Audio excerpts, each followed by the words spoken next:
want to find out what math is all about, then you need to check out Math with McMurdo. Like, share, and subscribe. He's the best. We're going to go through simplifying fractions. You may see the problem say reduced, lowest terms, simplest form, simplest terms. The first thing we need to do is find the greatest common factor. I know that you know how to find the greatest common factor because I've attached videos for 3 or 4 times. So if you watch it, you should already have a good start on how to find it.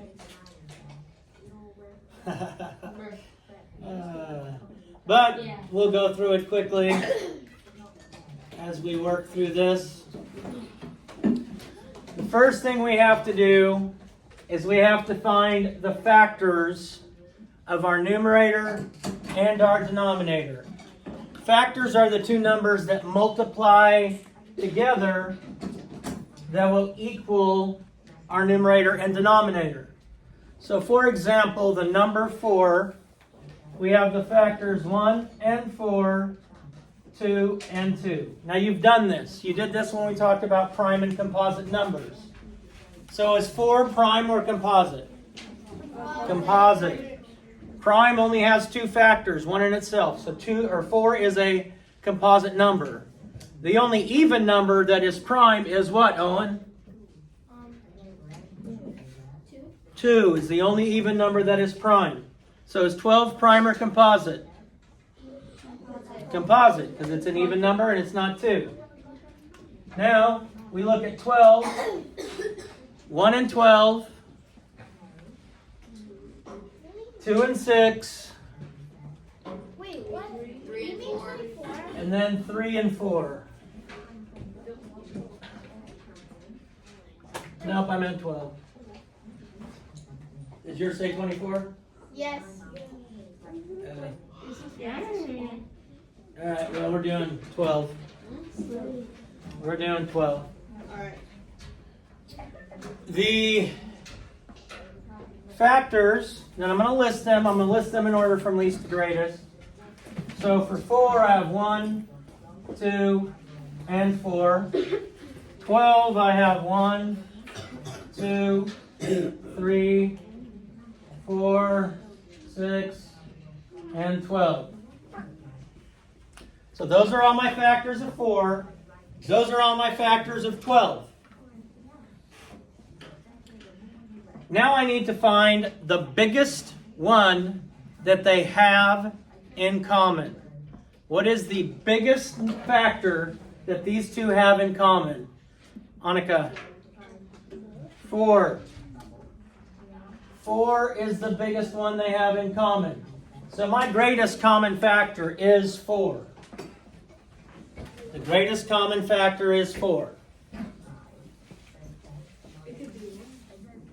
The greatest one they have in common.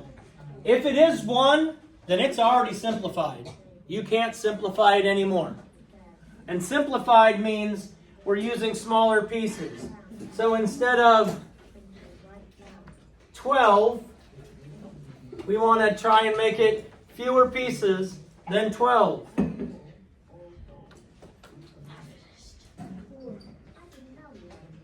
Okay? We want to make it look fewer pieces than 12. So this would be, we'd have 4 and then 12 as our denominator. We want it to be fewer pieces.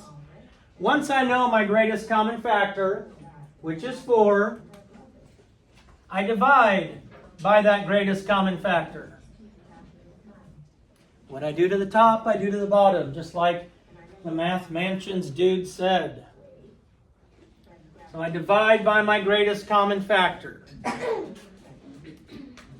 It equals 1. So if I divide by a number that equals 1, it doesn't change the value.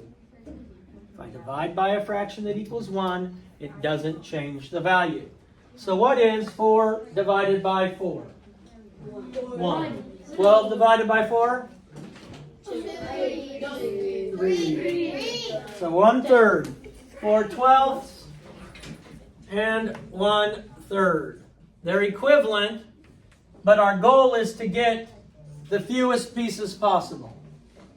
That's what my goal is when I'm simplifying fractions.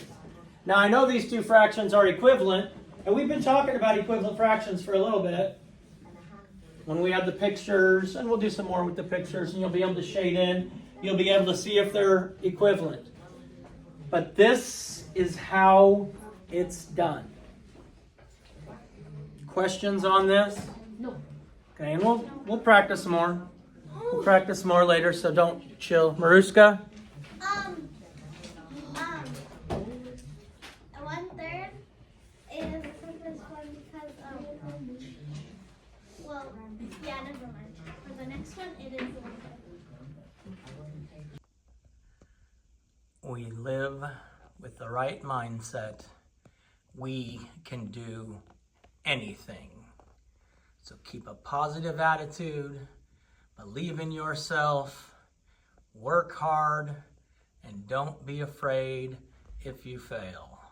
Just start again. First attempt at learning.